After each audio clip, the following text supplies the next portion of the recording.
నమస్తే.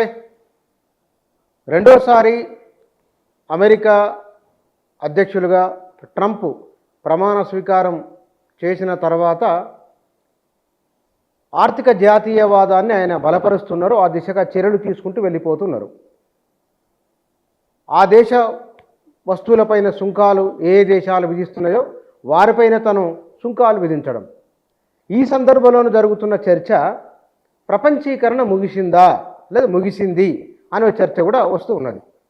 ట్రంప్ నిర్ణయాలను వ్యతిరేకిస్తూ తెలుగు పత్రికలు ప్రధానంగా ట్రంప్పై నిరసనల గర్జన అని ఒక పత్రిక రాస్తే, ట్రంప్కు హ్యాండ్సప్ సెగా అని మరొక పత్రిక. అంటే ట్రంప్ నిర్ణయాలను వ్యతిరేకిస్తూ భారత మీడియా, అన్ని రీజనల్ మీడియాలు పత్రికల్లోనూ టీవీల్లోనూ వాటికి సంబంధించిన వార్తలు మొదటి పేజీలో ప్రాధాన్యతనిస్తూ ఉన్నాయి. ప్రపంచ ఆర్థిక రంగం ఎట్లా ఉండబోతున్నది, ఈ సందర్భంలో మన దేశం ఎట్లా ఉండాలి, ఎట్లా ఉంటే బాగుంటుంది, ఈ విషయాల గురించి మనం మాట్లాడుతూ మన దగ్గర సామాజిక, రాజకీయ, ఆర్థిక రంగాల నిపుణులు దగ్గర 100 పుస్తకాలు రాసిన వారు, గతితార్కిక భౌతికవాదం నుంచి మొదలుకుంటే కనుక మన మొత్తం భారతీయ సాహిత్యం పైన అవగాహన ఉన్నారు. ప్రముఖ కథకులు కూడా వారు, ఫిలాసఫరు బిఎస్ రాములు గారు ఉన్నారు. వారితో మాట్లాడదాం. సార్ నమస్కారం. నమస్కారం సార్, ఇవాళ పేపర్ మీరు కూడా చూసి ఉంటారు. ట్రంప్ నిర్ణయంతో ప్రపంచీకరణ ముగిసినట్లే అని అన్నారు. నిజంగానే ప్రపంచీకరణ ముగిసినట్లేనా? ముగిసినట్టే. ఎందుకంటే ఎప్పుడైతే ఐక్యరాజ్య సమితిని బలహీనపరిచామో, ఎప్పుడైతే ఈ అనేక ఫండ్స్ని ఆరోగ్య విషయాలలో ట్రంప్ వెనక్కి తీసుకున్నాడో, విద్యాశాఖని రద్దు చేసినాడో, ఈ పన్నులు ప్రతీకార సుంకాల పేరు మీద పన్నులు ఏవైతే విధిస్తున్నాడో అవన్నీ గ్లోబలైజేషన్ యుగం దశ ముగిసిందని స్పష్టం చేస్తుంది. కానీ నిజంగానే ట్రంప్ నిర్ణయాల వలన ఆ ప్రపంచ ఆర్థిక వ్యవస్థ ఎట్లా ఉండబోతున్నది? ట్రంప్ సలహాదారు చాలా తెలివైనవాడు. ట్రంప్ సలహాదారు మేము ప్రజల మీద పన్నులు వేస్తున్నామని చెప్పకుండా ఆయా దేశాల మీద పన్నులు వేస్తామని ప్రకటించారు. ఎట్లది? అసలు పన్ను వేసేది ఎవరి మీద? ఆ దేశంకి వచ్చే సరుకుల మీద. ఆ దేశం దిగుమతి, ఆ దేశం ప్రజలు వాడుకుంటారు కనుక వాళ్ళకు నెలకు $10,000 జీతం వస్తే 30% పన్ను వేస్తున్నామంటే $3,000 నువ్వు లాక్కుంటున్నావని. అది అర్థం కాకుండా చేయడం కోసం సలహాదారు ఆ దేశం మీద పన్ను వేస్తున్నాం, ఈ దేశం మీద పన్ను వేస్తున్నామని ఆ దేశాలను బెదిరించినట్టుగా, ఆ దేశాలు భయపడిపోయినట్టుగా, తన ఆధిపత్యం నిలబడ్డట్టుగా దాన్ని చర్చని డైవర్ట్ చేయడానికి ఉపయోగించారు. అది ఒరిజినల్గా పన్నులు వేసింది ఎవరి మీద? అమెరికా ప్రజల మీద. అమెరికా ప్రజలకు అది విషయం అర్థమైపోయింది. కానీ వాళ్ళు ఆర్గనైజ్ అయ్యి రోడ్ల మీదకి రావడానికి ఎట్లాగో ప్రజలకు కొంత సమయం తీసుకుంటుంది. నేను వారం ముందు నుంచి ఆలోచిస్తున్నాను, ఇది అసలు అమెరికా ప్రజల యొక్క సమస్యని భారతదేశ సమస్య కింద, చైనా సమస్య కింద, యూరోప్ సమస్య కింద ఎందుకు చూపిస్తున్నారు అని ఆలోచించినాను. సరిగ్గా ఈ విషయం కూడా అసలు మన మీద వేసే పనుల గురించి వాళ్ళెందుకు చూపిస్తున్నాడు బూచి అని చెప్పేసి అమెరికా ప్రజలకు అర్థమైపోయింది. ఇవాళ రోడ్ల మీదకి వచ్చి సుమారుగా 1200 సిటీస్లలో ఈ హ్యాండ్సప్ అనే ప్రదర్శన ప్రారంభించినారు. కానీ యూరోప్లో కూడా హ్యాండ్సప్ అనే ఆందోళన జరుగుతున్నది కదా. మరి అక్కడ జర్మనీలో, ఫ్రాన్స్లో జరగడానికి కారణం ఏమిటి? అమెరికాలు అంటే వాళ్ళపైన పన్నులు వేస్తారు, పడతాయి కాబట్టి వాళ్ళు నిరసన ఉంటుంది. ఇతర దేశాల్లో ఎందుకు ఆందోళన ఉన్నది? ఇతర దేశాలకి ఈ మాయాజాలం నుంచి ఎలాన్ మస్క్ కావచ్చు, ట్రంప్ కావచ్చు, వాళ్ళ సలహాదారులు గారు వేసిన ఉచ్చులో, ఆ వలలో, ఆ భావజాలంలో పడిపోయి రే మనకి ఎంత నష్టం జరుగుతుంది అని అనుకుంటున్నారు. కానీ నష్టం జరిగేది అమెరికా ప్రజలకు కదా. వీళ్ళు ఏం పోయింది? వీళ్ళు $100 డబ్బును లేదా $100 కోట్ల సరుకులను ఎగుమతి చేశారనుకో, దానికి 30% పన్నును కట్టాల్సింది ఎవరు? వాళ్ళు కడతారు. అమెరికాలో దిగుమతి చేసుకునే వాళ్ళు కట్టుకుంటారు, మాల్స్ కట్టుకుంటారు. దాన్ని ముందు వీళ్ళు చెల్లిస్తారు, ఆ తర్వాత అమ్ముకుంటారు. కనుక ఏమైపోయింది? పన్ను ఎంత 30% పన్ను వేస్తే దాని మీద కూడా ఒక 5% లాభమైనా వేసుకొని అక్కడ హోల్సేల్ డీలర్లు అమ్మాల్సి ఉంటుంది టర్న్ ఓవర్ కోసం. అందువల్ల అది తెలియకుండా చేయడంలో సక్సెస్ అయినారు. ఈ ఎలాన్ మస్క్ కావచ్చు, ట్రంప్ సలహాదారులు కావచ్చు. కానీ అమెరికా ప్రజలకు అర్థమైపోయింది. అందువల్ల అమెరికా ప్రజలే మొట్టమొదట మేల్కొన్నారు. ఆ తర్వాత ఊరేగింపులు తీస్తున్నారు, ఆందోళన చేస్తున్నారు. ఇంతకు హ్యాండ్స్ అప్ ట్రంప్ అంటే ఏమిటి? హ్యాండ్స్ అప్ ట్రంప్ అని ఆందోళన చేస్తున్నారు కదా, దాని అర్థం ఏమిటి? వాళ్ళు ధరలు పెంచినటువంటి $450 ఉన్న సిలిండర్ని $1,200 చేస్తున్నారు కేంద్ర ప్రభుత్వం నరేంద్ర మోడీ. ఇక్కడ సమ్మెలు జరగలేదు. మేము ఇక ఇంకో 1000 పెంచినా చేస్తామని చెప్పేసి కొంతమంది బీజేపీ మహావీరులు ప్రకటించుకున్నారు. అక్కడ అట్లా కాదు.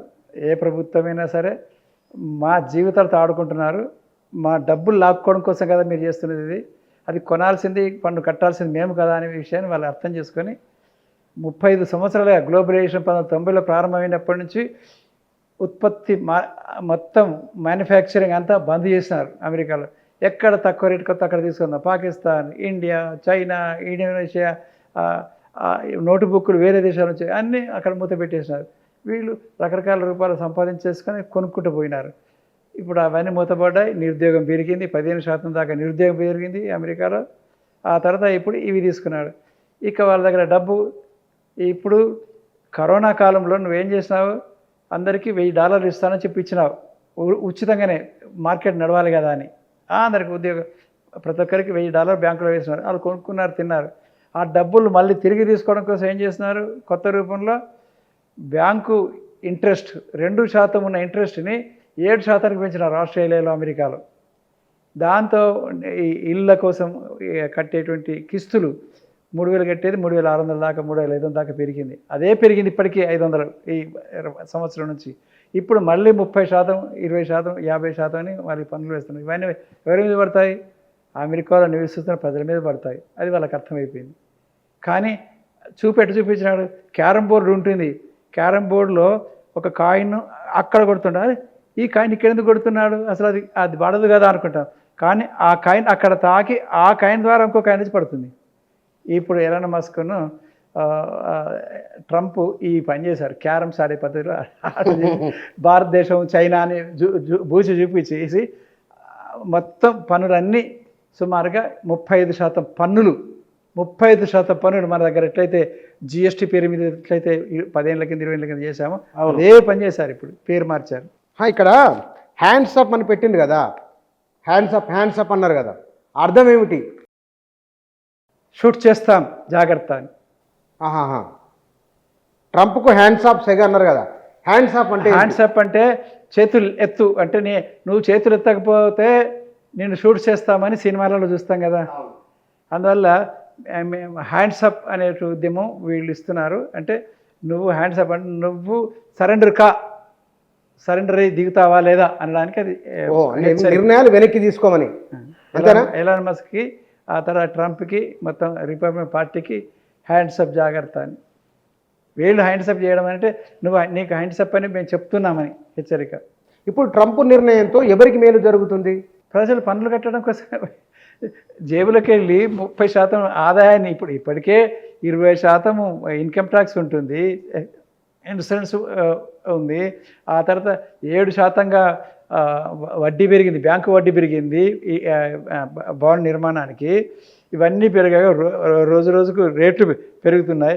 ఇంకా 30% జేబులోకి వెళ్ళి ఆక్కుంటానంటే ఇక్కడికి వెళ్ళి ఇస్తాను జీతం. అమెరికా ఫస్ట్ అంటుండే. పైగా ఇంకొకటి, ఆర్టిఫిషియల్ ఇంటెలిజెన్స్ తోటి 10 ఉద్యోగాలకు 2 ఉద్యోగాలు 3 ఉద్యోగాలు ఉండి మిగతా ఉద్యోగాలు పోతాయని చెప్పి దశ ఇది. ఆ దశలో ఎలా ఉంటుంది బతకడం ఎలా? కానీ అమెరికా ఫస్ట్ అంటుండే కదా ఆయన. అమెరికా ఫస్ట్ అనే మాట మొట్టమొదటి ఇచ్చినాడు. ఇచ్చి తన యజమాని నిలబెట్టే ప్రయత్నం చేశాడు, ఆధిక్యత నిలబెట్టే ప్రయత్నం చేసినాడు. అందరూ నిజమే కావచ్చు, అమెరికాకు భయపడతారు, ఆఫ్ఘనిస్తాన్ భయపడుతుంది, ఇరాన్ భయపడుతుంది, అమెరికా భయపడుతుంది, చైనా కూడా జాగ్రత్త పడుతుంది, రష్యా కూడా కొద్దిగా డిఫెన్స్లో ఆలోచిస్తుంది, యూరోప్ వాళ్ళు కూడా వాళ్ళు ఒకటే కాబట్టి ఆలోచిస్తారు. అట్లా మొదట తను నిలబెట్టుకున్నాడు, ఓహో ఇదో చేస్తున్నాడని. ఆ తర్వాత చేసింది ఈ పని అన్నమాట. అంటే అమెరికా ఫస్ట్ కాబట్టి మేము మీ మీద పన్నులు వేసే ఆధిక్యతలో మేము ఉన్నాము అని చెప్పి ప్రకటించాడు. కానీ చేసిన ఎవరి మీద? అమెరికా ప్రజల మీదనే పన్ను వేశాడు. అది భారతదేశం మీద కాదు, చైనా మీద కాదు. కొనుక్కోవాల్సింది ఎవరు? సరుకులు వాళ్ళు కదా. అవసరమైతేనే కొనుక్కుంటారు సరుకులు. వాళ్ళ దగ్గర తయారైతే, అమెరికా సరుకులు తయారైతే చైనా నుంచి, ఇండియా నుంచి, ఇండోనేషియా నుంచి, ఆ, ఎక్కడి నుంచి కొనుక్కోవాల్సిన అవసరం ఏముంటుంది? కానీ ఆయన ఏమంటే మన దగ్గర ఉత్పత్తి పెరగాలి, అమెరికన్లకు ఉద్యోగాలు రావాలి, అమెరికా ఆర్థిక వ్యవస్థ పెరిగి సంపన్నులు కావాలి, అవుతారు అని ట్రంప్ అంటున్నాడు. ట్రంప్ ఇస్తున్న నినాదాలన్నీ క్యారం బోర్డులు ఆడినట్టుగా ఇట్లా కొడతాడు, అటు తీస్తాడు. చిన్నప్పుడు కూడా ఆ, చందమామ చందమామ అని చెప్పేసి చూపించి ఆనందం తినిపిస్తారు కదా, ఈయన పని చేస్తున్నాడు, ఒకటి చూపిస్తాడు ఇంకొకటి చేస్తాడు. అది ఎంత పిచ్చోడు అని చెప్పి అంటున్నారు, కానీ పిచ్చోడు కాదు, అతి చాకచక్యం అన్నమాట. 1990కి ముందు భారతదేశ ఆర్థిక వ్యవస్థ ఎట్లా ఉన్నది, ప్రపంచీకరణ భారతదేశానికి జరిగిన మేలా లేకపోతే ఇబ్బంది ఏం జరిగింది? మన్మోహన్ సింగ్ ఆర్థిక శాఖ మంత్రిగా, పివి నరసింహారావు ప్రధానమంత్రిగా తీసుకున్న చర్యలు చాలామంది సాంప్రదాయకవాదులు, ఆ సాంప్రదాయకవాదులలో కమ్యూనిస్టులు ఉన్నారు, నక్సలైట్లు ఉన్నారు, లౌకికవాదులు ఉన్నారు, శాస్త్రవేత్తలు ఉన్నారు, అర్థశాస్త్రవేత్తలు ఉన్నారు, వీళ్ళందరూ బోల్తాపడ్డారు. అంటే ముందు చూపు లేని వాళ్ళు, గతం నుంచి ఆలోచించేవాళ్ళు. అలా తాత అంటాడు, జాగ్రత్తరా జాగ్రత్తరా, సైకిల్ దొక్కితే పడతావురా, సైకిల్ దగ్గర పడతారా అంటాడు, సైకిల్ తొక్కడం చేయాలి కదా ముందు. వీళ్ళంతా ఆ కొత్త దాన్ని చూసి భయపడ్డారు, దయ్యం భూతం అని అన్నట్టుగా. కానీ మన్మోహన్ సింగ్ కానీ ఆ తర్వాత పి నరసింహారావు మరి అంత పెద్ద మేధావి, వాళ్ళు మన్మోహన్ సింగ్ పెట్టుకొని ఆ తర్వాత ఆర్థిక సంస్థలు తీసుకొచ్చేసి అవసరమైన మేరకు బంగారం కుదువబెట్టి కొన్ని ప్రభుత్వ సంస్థలు కూడా అమ్మి నిలబెట్టుకొని ఆ తర్వాత సాఫ్ట్వేర్ రంగంలో మనం ముందుకు పోవాలనుకున్నారు. అలా మన్మోహన్ సింగ్, ఆ తర్వాత పివి నరసింహారావు, ఆ తర్వాత ఆ కాలంలో జీవించిన, ఆ కాలంలో ఉన్నటువంటి స్థాయిలో కనుక చంద్రబాబు నాయుడు ఉంటే, ఇప్పుడు భారతదేశ ప్రధానమంత్రి ఆనాడు ఉన్నటువంటి చంద్రబాబు నాయుడు లాంటి వాడు, పి నరసింహారావు లాంటి వాడు, మన్మోహన్ సింగ్ లాంటి వాళ్ళు కనుక ఉండుంటే ఇవాళ వెంటనే అమెరికాను, ఆ తర్వాత యూరప్ ప్రధానమంత్రి ఏదైతే ప్రపంచీకరణ యుగం ముగిసిందనే మాటను మొట్టమొదటి భారతదేశం ప్రకటించి ఉండేది.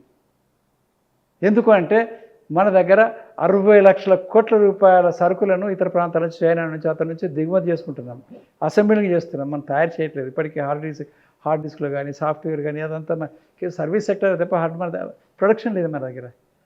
ఇది మన దగ్గర అప్పుడు చంద్రబాబు నాయుడు ఉన్నారు కాబట్టి అలాంటి వాళ్ళు, పివి నరసింహారావు, షాంపేట్రోడా, ఆ తర్వాత మన్మోహన్ సింగ్ వీళ్ళు ఉన్నారు కాబట్టి సర్వీస్ సెక్టర్ డెవలప్ చేయడం కోసం ఇంజనీరింగ్ కాలేజ్ పెట్టుకున్నాం, మేధస్సు పెంచుకున్నాం. కనుక మన దగ్గర ఉన్నటువంటి మార్వాడి గుజరాతీ స్టేట్లు అనగా మన దగ్గర ఉన్నటువంటి దళారీ అనే పదం వాడుతుంటాము.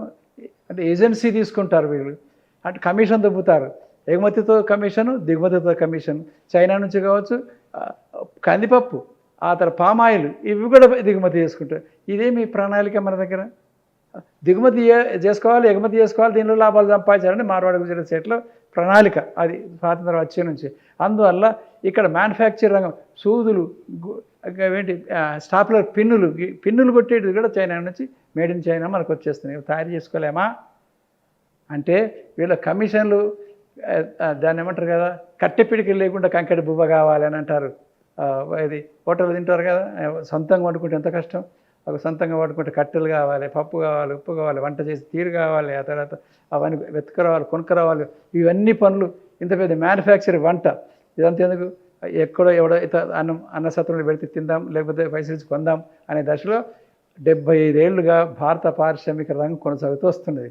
వాళ్ళు నిజంగానే మనకి పారిశ్రామిక ఉత్పత్తులు ఎట్లయితే నెహ్రూ, ఎట్లయితే అంబేద్కర్, ఎట్లయితే ఆనాటి పారిశ్రామిక విధానం ప్రణాళిక సంఘం వాళ్ళు ఆలోచించారో, భారీ పరిశ్రమలు మన ప్రభుత్వ అజమాయిషిలో ఉండాలి అని ఆలోచించారో, దానికి అనుకూలంగా మీరు యాక్సలరీస్, చిన్న చిన్న ఉత్పత్తులు చేయండి. మీకు ప్రభుత్వం యొక్క పెద్ద పెద్ద సంస్థలు, రూర్కేలా ఇలాంటి సంస్థలు అన్ని ఉపయోగపడతాయని చెప్పి పెడితే, వాటిని ఉత్పత్తి చేయకుండా అమ్ముకొని తినడము, ఇతర ప్రాంతాలు. ఆఖరికి టూత్పేస్ట్ బినాకా 30 సంవత్సరాలు బినాకా టూత్పేస్ట్కి ఇచ్చిన తర్వాత దాని యొక్క ఫార్ములాను కొనుక్కొని సిబాకా అని అమ్మిన. అప్పటికి దాని పని అయిపోయింది, ఎన్నో వచ్చేసినాయి. ఇప్పటికీ కాల్గేటే నడిపిస్తున్నాం. మన దగ్గర దాంతో తయారు చేసామా ఆ పద్ధతిలో? ఆయుర్వేదం వచ్చింది, ఇంకేదో యునాని వచ్చినాయి, కానీ మరి నువ్వు ఆ పద్ధతిలో తయారు చేసామో? చేయలేదు.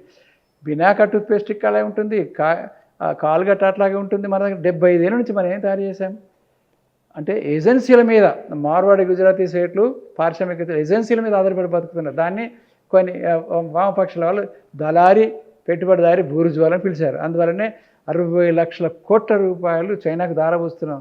1978 దాకా చైనా చాలా అత్యంత పేదరికంలో ఉండేది. 1978 తర్వాత మనతో సమానంగా ఎదిగి ఆ తర్వాత ఆకాశంలోకి ఎగిరిపోతున్నది. మరి 1978 దాకా మనం చేసినటువంటి పని, నెహ్రూ, అంబేద్కర్ పారిశ్రామికవేత్తలు చేసిన పని గొప్ప ఇన్ఫ్రాస్ట్రక్చర్, నాగార్జున సాగర్, భక్రానంగ ప్రాజెక్టు, వ్యవసాయము, ఆ తర్వాత శ్వేత విప్లవం, పాల విప్లవము, తర్వాత గ్రీన్ రెవల్యూషను, నీలి విప్లవం, చేపల విప్లవం, ఇలాంటివి ఎన్నో తీసుకొచ్చినారు. ఆ తర్వాత ఇనుప గనులు, చివరికి ఆ ఇనుప గనులకు ఏం చేశారు, విశాఖపట్నం నుంచి 1,25,000 టన్నుల ఓడని జపాన్కి పంపిస్తాం. అసలు జపాన్లో 1 మీటర్ బట్ట కూడా తయారు కాదు, కానీ జపాన్లో తయారైనటువంటి మిల్లులు, బట్టల మిల్లుల యొక్క యంత్రాలను మనం దిగుమతి చేసుకుంటాం. జపాన్లో తయారైనటువంటి ప్రింటింగ్ ప్రెస్ దిగుమతి చేసుకుంటాం. ఏమి మనం ఇక్కడ తయారు చేసుకోలేము ఇన్ఫ్రా? పోనీ ప్రభుత్వం తరఫు నుంచి తరఫు చేసే అవకాశం ఇచ్చినారా పెట్టుబడిదారులు? ఇవ్వలేదు. అంటే కష్టపడకుండా సుఖపడదామనుకునేటువంటి లాభాలు సంపాదించుకునేటువంటి పారిశ్రామిక విధానము, ప్రైవేట్ పారిశ్రామికవేత్తలు ఉన్నారు కాబట్టి ఇట్లా జరిగింది. ఇప్పుడు అంటే మీ ఉద్దేశం ఏం చెప్పదలుచుకున్నారు మీరు? ట్రంప్ వ్యాఖ్యల నేపథ్యంలో మీరు అన్నారు జపాన్లో పత్తి పండదు కానీ మిల్లులు తయారు చేసే మిషన్లు అక్కడ తయారవుతున్నాయి, మనం దిగుబడి చేసుకుంటున్నాం అంటే ఇప్పుడు మీరు ఈ ప్రస్తావనతో ఎందుకు తెచ్చినట్టు కొంచెం వివరించండి. ఎర్రచందనము ఇన్ని వందల మంది, వేల మంది అరెస్ట్ అవుతూ చచ్చిపోతూ అమ్ముతున్నారు కదా, వీరప్పని కూడా అమ్మినాడు కదా, తిరుపతిని కూడా అమ్ముతున్నారు కదా, అది ఎక్కడికి పోతున్నది, ఏం చేస్తున్నది, దేనికి ఉపయోగపడుతుంది? ఇప్పటివరకు ఎవరైనా రాస్తున్నారా, వ్యాసాలలో చెప్తున్నారా, సైంటిస్టులు పిహెచ్డీలు చేస్తున్నారా? ఎర్రచందనం దేనికి ఉపయోగపడుతున్నది? ఎంత అంటే అంత డబ్బు పెట్టుకుంటున్నారు, ఎగుమతి అవుతున్నది. అంతేకాదు మేక గొద్దెలు, మేక రాళ్ళను ఉంటాయి అంటే అది ఒక సమయంలో తుమ్మ కాయను తిన్న తర్వాత అది అరగక దాని చుట్టూతా ఒక ఒక పొర ఏర్పడుతుంది. ఆ పొర ఏర్పడిన తర్వాత ఆ టైంలో ఆ పొర ఏర్పడ్డది. ఆ తర్వాత ఇట్లా బట్టి కడుపు పీసుకుతారు. ఇవి తయారైనాయి అంటే ఆ మేకను 50,000 లక్షల రూపాయలు కొనుక్కొని తీసుకుపోయి వాటిని కలకత్తాకు ఆ రాళ్ళని అమ్ముతున్నారు. అసలు అది దేనికి మనకు వస్తుంది? ఇప్పటివరకు మనకు చెప్పారా? ముడి సరుకులు అమ్ముకోవడం, బొగ్గు అమ్ముకోవడం, ఇనుప రసన అమ్ముకోవడం, ఇసుక అమ్ముకోవడం, ఇది పారిశ్రామిక విధానమా? ఇది ఆదాయమా? దాంతో ఎండ్ అంటే చిట్ట చివరికి కస్టమర్కు చేరే సరుకు నువ్వు తయారు చేస్తున్నావా? సెల్ ఫోన్ కస్టమర్కి చేరుతుంది, అది తయారు చేసావా? నువ్వు ఏం చేసావు? ఇప్పుడు చెంచా తయారైంది, ఆ చెంచా నువ్వు తయారు చేసావా? ఇనుము నువ్వు జపాన్కి పంపించినావు. ప్రింటింగ్ ప్రెస్ కస్టమర్కు డైరెక్ట్గా చేరే సరుకులు తయారు చేశారా భారతదేశ పారిశ్రామికవేత్తలు? అంటే ప్రభుత్వం చేసింది. కేంద్ర ప్రభుత్వము, నెహ్రూ, అంబేద్కర్, ఈ ఆనాటి విద్యావంతులు, మేధావులు మన పంచవర్ష ప్రణాళిక ప్రకారంగా భారీ పెట్టుబడులు ప్రైవేట్ పారిశ్రామికవేత్తల దగ్గర ఉండవు కాబట్టి, ఉదాహరణకి బిర్లా పెట్టుబడి ఆ కాలంలో స్వాతంత్రం వచ్చిన 1947 ఆగస్టు నాటికి 11 కోట్లు, టాటా పెట్టుబడులు 13 కోట్లు. 5 చిన్న పెట్టుబడులు. మరి మన ప్రభుత్వం యొక్క పెట్టుబడి పన్నులు వసూలు చేస్తున్నాం కాబట్టి చాలా ఎక్కువ పెట్టుబడి ఉంటుంది కాబట్టి ప్రభుత్వం పెద్ద భారీ పరిశ్రమ ఏర్పాటు చేద్దాము, దానికి అనుకూలంగా మీరు ప్రజలకు ఉపయోగపడే సరుకులు, కస్టమర్స్కి ఉపయోగపడే సరుకులు మీరు తయారు చేయండి అని అన్నారు. చేయకుండా దిగుమతి చేసుకుంటూ చేరినారు. ఒక్క హీరో సైకిళ్ళు మాత్రమే మనకు భారతదేశంలో చైనాకు కొంతకాలం పోయినాయి. అది కూడా మనకిచ్చే హీరో సైకిల్ కాదు, 2 గేర్లు ఉండే సైకిళ్ళు.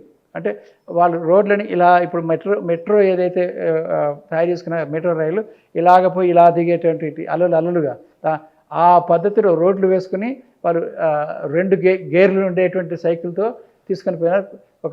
కొన్ని దశాబ్దాల పాటు హీరో సైకిల్ చైనాకి ఎగుమతి అని. ఆ తర్వాత వాళ్ళు తయారు చేసుకున్నారు. ఒక్క హీరో సైకిల్ మాత్రం దాని మిషనరీ ఏం లేదు కాబట్టి ఇనుముతో తయారు చేశారు కాబట్టి నడిచింది. కానీ అన్ని రంగాలు అంతెందుకు టాటాలు, బిర్లాలు ఈ సాఫ్ట్వేర్ రంగంలోకి ముందుగా వచ్చారా? చిన్న వాళ్ళు పెట్టుబడిదారులు.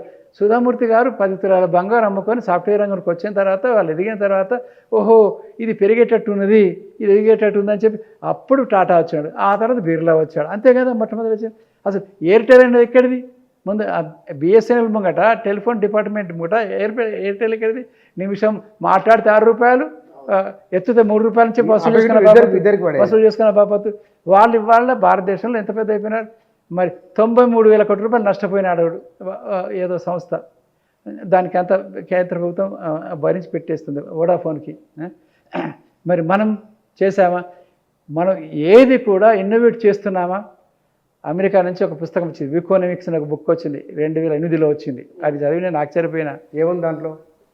అందులో ఏమంటాడంటే భారతదేశం నుంచి సాఫ్ట్వేర్ ఇంజనీర్లు లక్షలాది మంది దిగుమతి అవుతున్నారని చాలామంది విమర్శ చేస్తున్నారు, మన ఉపాధి కల్పన పోతుందని భావిస్తున్నారు, చాలా మన మీద ఇదేదో భారతీయులు ఆధిపత్యంలోకి వస్తారని చెప్పి భావిస్తున్నారు, ఏమీ భయపడకండి.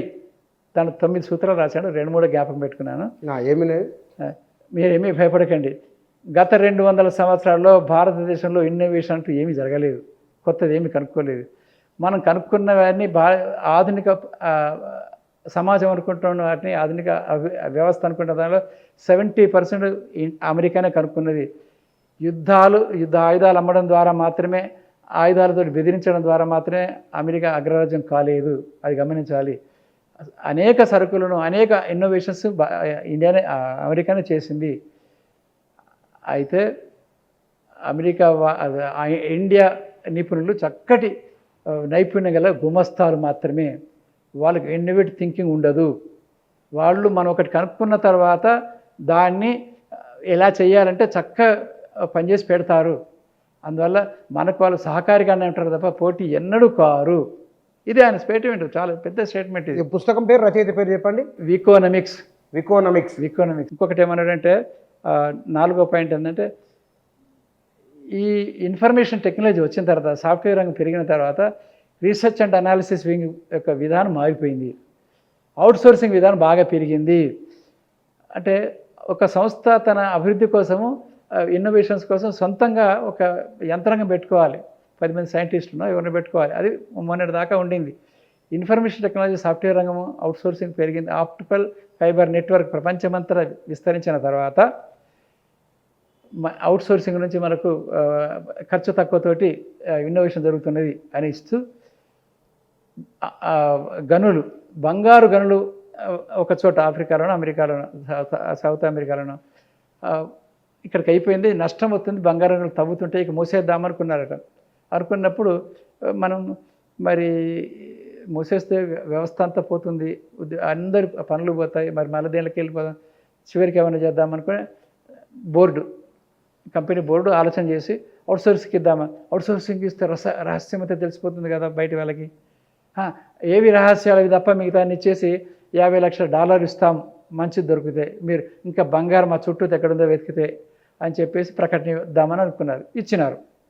ఇచ్చిన తర్వాత ఇక్కడి నుంచి 10 కిలోమీటర్లు ఇక్కడ దూరంలో ఇంతకన్నా ఎక్కువ బంగారం ఉంటుందని కనుక్కొని బయటి అవుట్సోర్సింగ్ వాళ్ళు, సాఫ్ట్వేర్ వాళ్ళు టైంపాస్ కోసం పార్ట్ టైంగా చేసినటువంటి వాళ్ళు ఇస్తే అక్కడికి వెళ్ళి తవ్వితే ఈ 50 ఏళ్ళు తవ్విన బంగారం కన్నా ఎక్కువ బంగారం అక్కడ దొరికింది.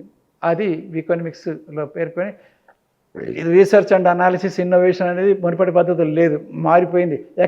ప్రపంచంలోని మేధస్సు అంతా సాఫ్ట్వేర్ రంగంలోకి, అవుట్సోర్సింగ్లోకి వెళ్ళి వచ్చేసింది అని చెప్పినాడు.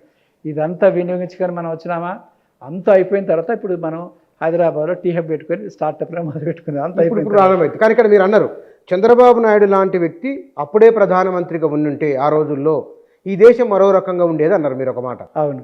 రెండో మాట మీరేమన్నారు, మారువాడి సీట్ల గురించి మాట్లాడినారు.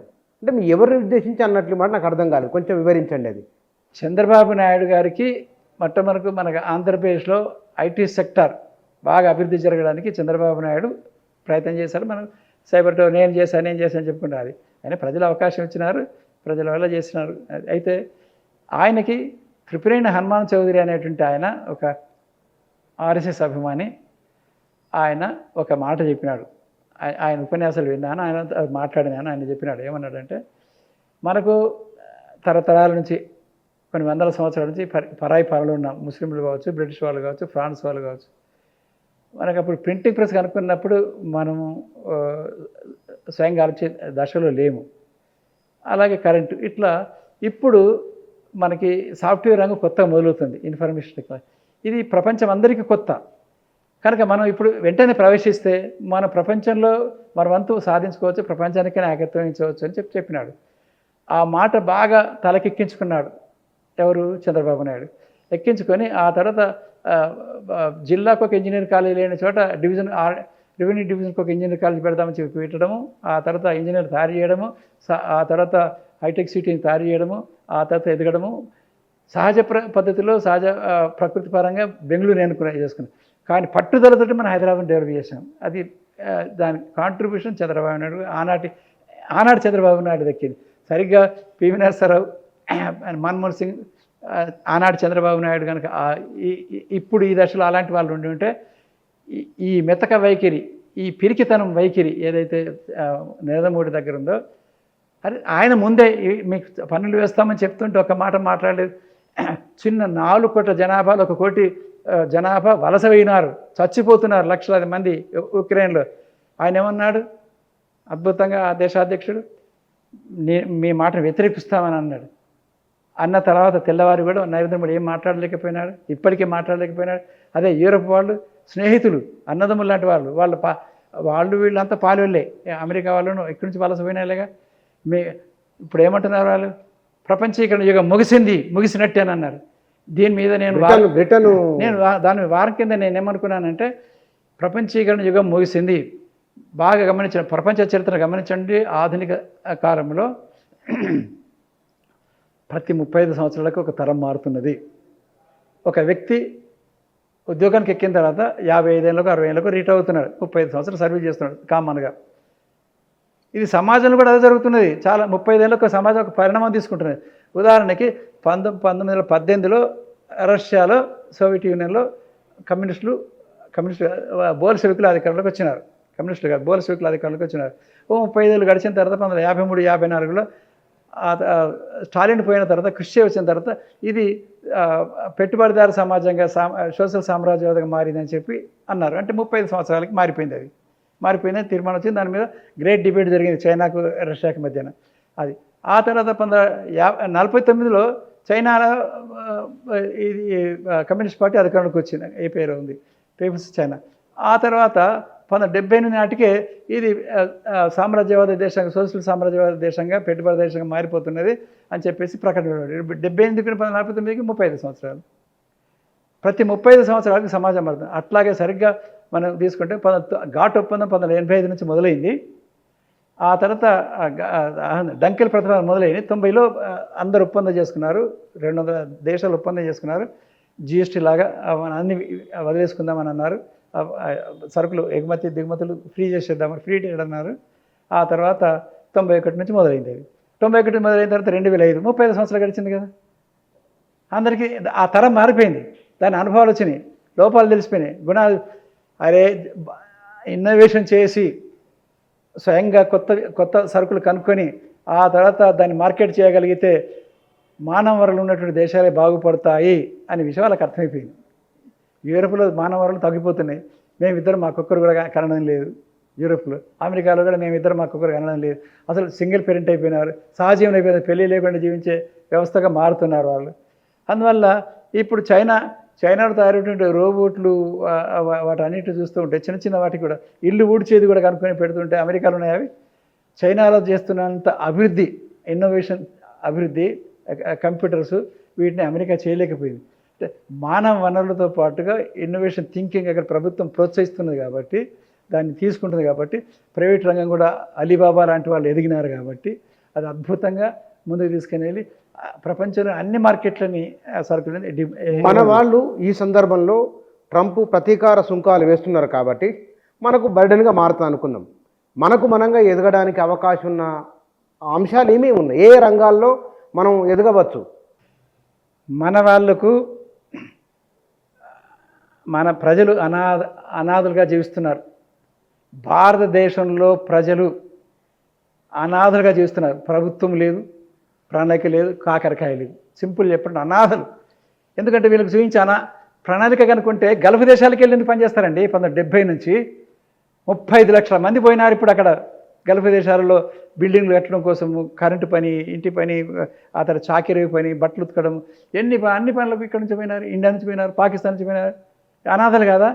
బీహార్ నుంచి ఇక్కడ 300 రూపాయలకు 200 రూపాయలకు పనిచేయడం కోసం హైదరాబాద్కి, బెంగళూరుకి కూలీలుగా వస్తున్నారు. ఇక్కడేమో 500 రూపాయలు మనం అడిగితే అక్కడి నుంచి 100 రూపాయలకు తెచ్చుకుంటున్నారు, 300 రూపాయలకు తెచ్చుకుంటున్నారు. అంటే ఇది అనాథలు కదా బీహార్ ప్రజలు.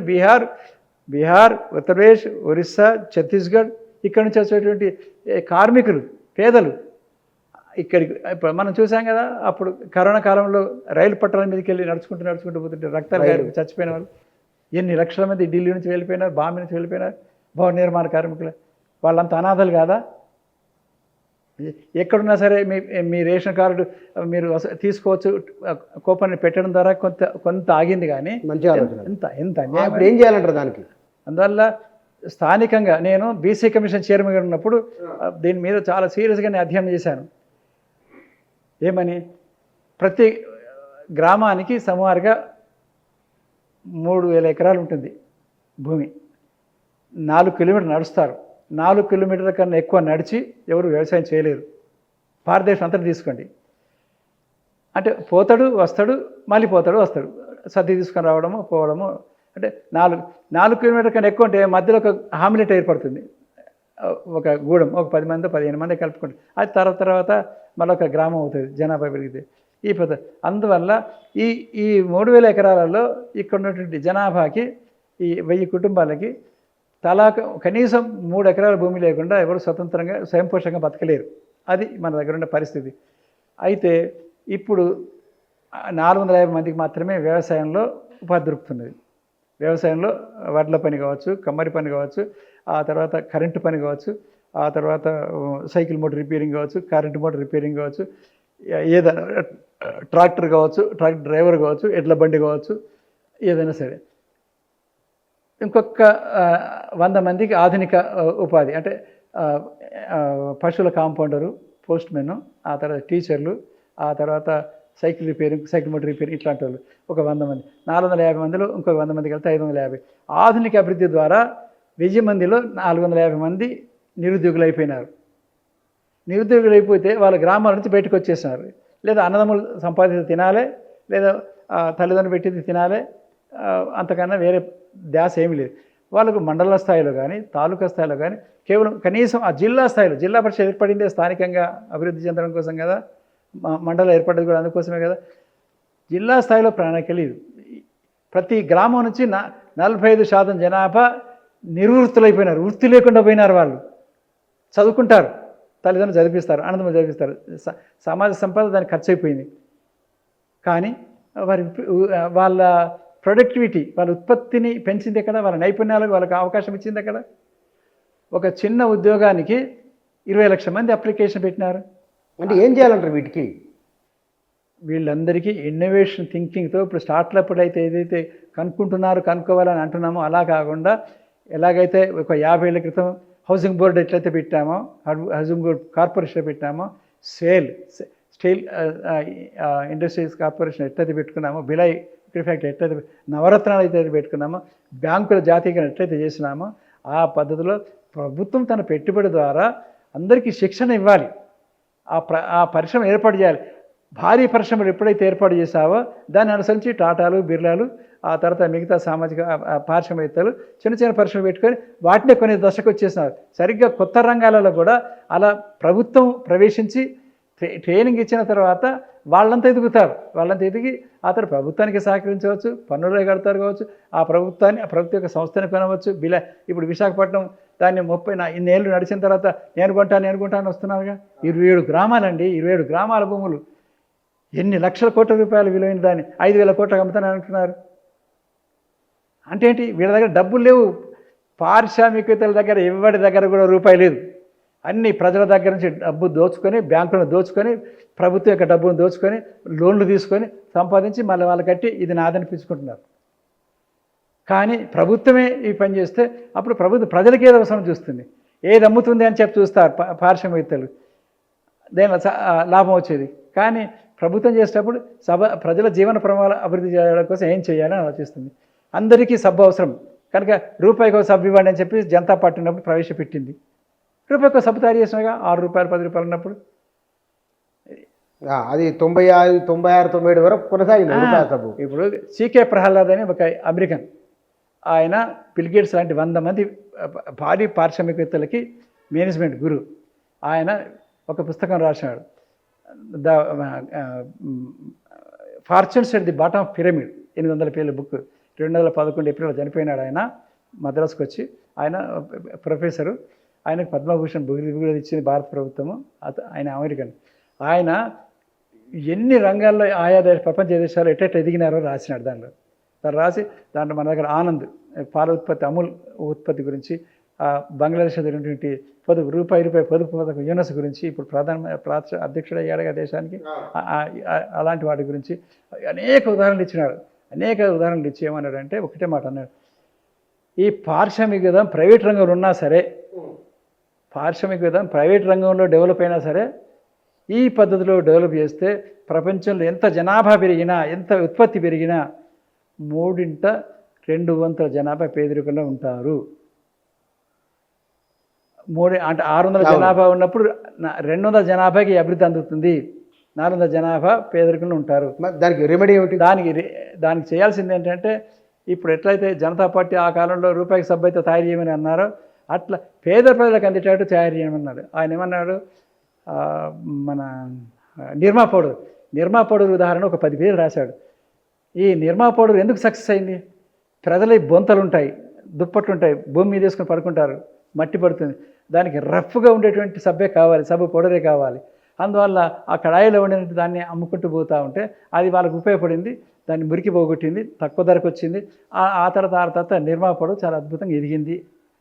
అది దానికి హిందుస్థాన్ లీవర్ యూనియన్ లీవర్ కూడా పోటీ పడలేక వీల్ సబ్ పౌడర్ తీసుకొచ్చింది. అయినా సరే అది పోటీ పడలేకపోయింది. సరే ఆ సంస్థ మూసేసుకున్న వాళ్ళు యూనివర్సిటీలకి ఇతర రంగాలకు వెళ్ళిపోయినారు అనుకోండి. అయితే ఆ పద్ధతిలో కింది ప్రజలకి కొనుగోలుదారులుగా మార్చాలన్నాడు. ప్రజలని కొనుగోలుదారులుగా మార్చండి, ఈ 600 కోట్ల జనాభాను మొత్తం కొనుగోలుదారు మార్చండి. అంటే వాళ్ళ కెపాసిటీకి అనుకూలంగా నువ్వు స్టాండర్డ్స్ తగ్గించి వాళ్ళకి అందించండి. ఇప్పుడు నిర్మా పౌడర్ మన రిన్ సబ్బుతో పోటీ పడలేదు, కానీ ఆ ప్రజలకు అవసరం. ఆ పద్ధతులు తయారు చేయడం అని చెప్పిన అంటే ప్రజలందరి కొనుగోలుదారు మార్చాలి, వాళ్ళ కెపాసిటీ పెంచాలి, వాళ్ళకి ఉపాధి కల్పించాలి, జీతాలు పెంచాలి, కూలీలు పెంచాలి, వాళ్ళకి అవసరమైనటువంటి స్థాయికి ప్రమాణం తగ్గించి ఇవ్వాలని చెప్పిన ఇక్కడ ఆ పని చేయట్లేదు. ఇప్పుడు మన భారతదేశంలో 140 కోట్ల జనాభాలో 45 కోట్ల మంది మిడిల్ క్లాస్కి ఎదిగినారు. ఈ 45 కోట్లకే పట్టుకుంటున్నారు.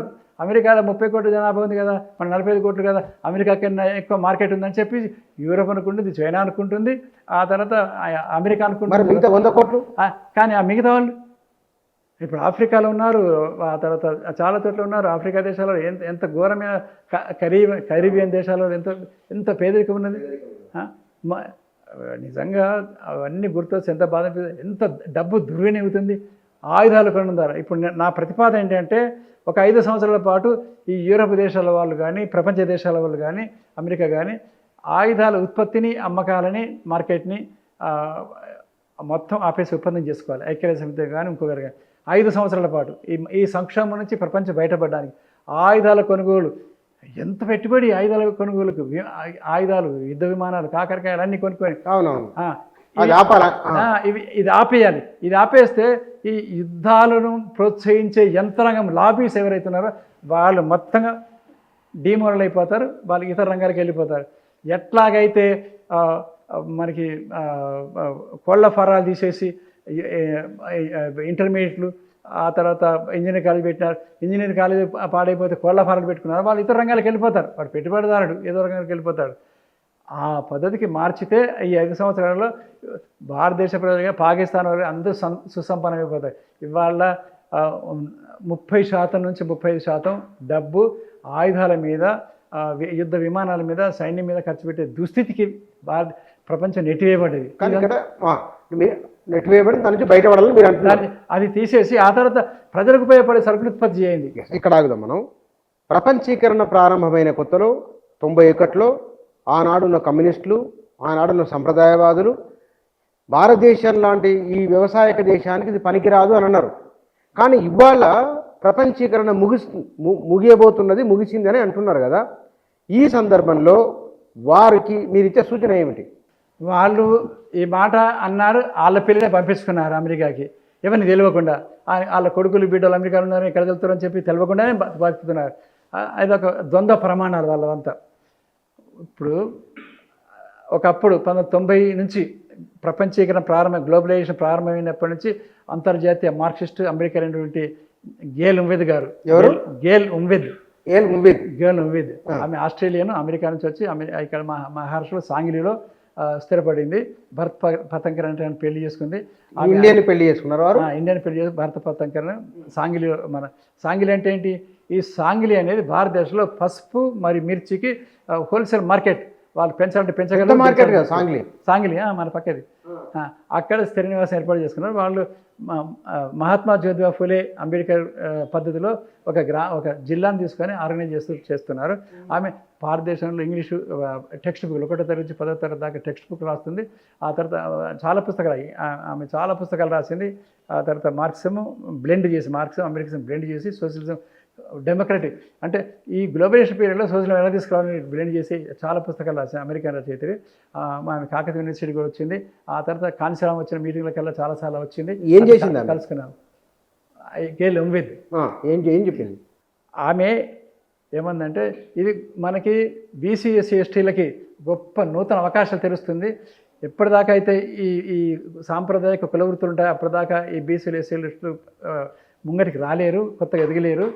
ఉన్న వాటిలో ఇప్పటికే ఉన్నటువంటి అగ్రకులాల వాళ్ళు దాన్ని ఆక్రమిస్తారు. కనుక ఇది కొత్త అవకాశం కాబట్టి అని చెప్తుంటే నన్ను దేశద్రోహం తిడుతున్నారు.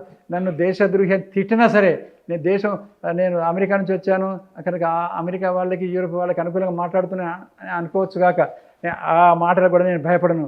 ఇది ఈ బహుజనులకి అతి గొప్పగా ఉపయోగపడుతుంది. ప్రపంచ తెరిచింది. ప్రపంచీకరణ మన బహుజనులందరికీ గొప్ప అవకాశం తెరిచింది. ప్రవేశించండి అని చెప్పి ఉపన్యాసాలు ఇచ్చింది, మాట్లాడింది, సిద్ధాంతాలు చేసింది. ఆనాడు చేసింది. నా కొడుకులు 4 కొడుకులు వెళ్ళిపోయినారు. మరి ఇక్కడ ఉంటే టీచర్ నౌకరు, పోలీసు నౌకరు తప్ప ఏం తప్పుతుంది ఇక్కడ? ఇప్పుడు కూడా ఇవాళ తెలంగాణలో 3.5 లక్షలు 4 లక్షల మంది ప్రభుత్వ పనిచేస్తుంటే ఒక్క హైదరాబాద్లో సాఫ్ట్వేర్ ఇంజనీర్ 9.5 లక్షల మంది పనిచేస్తున్నారు. 9.5 లక్షలు ఒక్కటే సాఫ్ట్వేర్లో, ఒక్క సాఫ్ట్వేర్ రంగంలోనే. మరి ప్రభుత్వం ఎక్కడికి వెళ్ళిస్తుంది ఉద్యోగాలు? అంటే ఈ సాఫ్ట్వేర్ రంగం ఎదగకపోయిందంటే ఈ ఇంటర్మీడియట్ అంటే కొత్త టెక్నాలజీ ఏదో కరెంట్ ఉత్పత్తి అయిన తర్వాత ప్రపంచంలో కొన్ని కోట్ల మంది కరెంటు తోటి డ్రైవర్లు అయినారు, ఇంజనీర్లు అయినారు. ఆ తర్వాత బస్సులు, కార్లు, ఆ తర్వాత ఎన్ని డెవలప్ అయినాయి కార్లు, రైళ్ళు, ఆ తర్వాత గ్రైండర్లు, మిక్చర్లు, రైస్ మిల్లులు ఎన్ని తయారైనాయి. కరెంటు లేని ప్రపంచం ఊహించగలమా? రేడియో లేని ప్రపంచం ఊహించగలమా?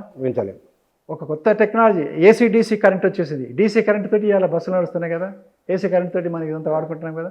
అందువల్ల ఒక ఇన్నోవేషన్ అది మనకు ఎట్లా ఉపయోగపడాలని ఆలోచన చేయాలి. దాన్ని ఎట్లా దాన్ని అడ్డగించడం కాదు. ఈ సాంప్రదాయ కమ్యూనిస్టులు, సాంప్రదాయ సోషలిస్టులు, సాంప్రదాయ వాదులంతా అది ప్రమాదం అనే భయానికి గురి చేసి అధ్యయనం లోపం, భవిష్యత్తును ఊహించే శక్తి లేకపోవడం వాళ్ళకి అది ప్రాబ్లం. అంటే ట్రంప్ నిర్ణయం వలన భారతదేశం మరింత ఎదగడానికి అవకాశం ఉందని మీరు అంటారు. ఇప్పుడు గ్లోబలైజేషన్ ఎండ్ అయిపోయింది. నేనే కానీ లేదా ఆనాడు ఉన్నట్టు రాజీవ్ గాంధీ కానీ, శ్యామ్ పిట్రోడా కానీ, లేదా పీనసరావు కానీ, లేదా మన మన్మోహన్ సింగ్ కానీ, లేదా ఆనాటి ఉన్నటువంటి మన చంద్రబాబు నాయుడు కనుక ఈ దశలో ఆనాటి పొజిషన్లు కనుక ఉండుంటే ఖచ్చితంగా మనం స్వావలంబన తీసుకుందాం.